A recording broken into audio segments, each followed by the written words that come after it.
безнең мәктәпкә керәсе килә, татар телен белми, мәсәлән, бала һәм гаиләдә гомумән татар теле буенча алар сөйләшмиләр, ләкин керәселәре килә. Без аларга инде без аларны мәктәпкә ала алмаячакбыз.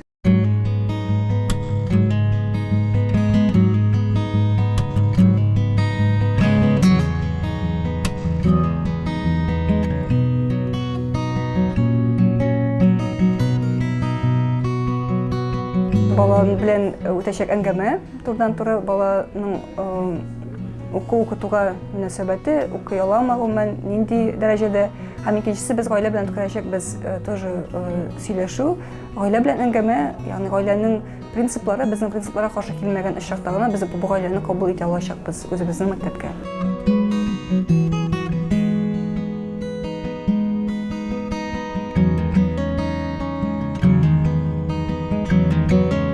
Хосусый мәктәпнең ачуның кыенлыклары бар.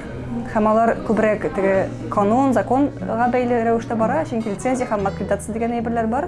Алга таба без тулайын башлангыч мәктәп ачкан чакта инде бу эшне дә башлап җибәрәчәкбез Алла бирсә, һәм бу инде чын мәгънәсендә хосусый бөтен дәүләтнең кануннарына буйсынган хосусый мәктәп булыр дип ышанып калабыз иншаллах.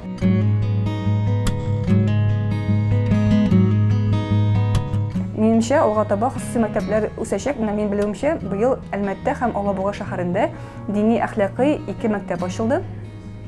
Һәм алар да, минемчә, бу эшнең кирәклеген шулай ук дәлилли.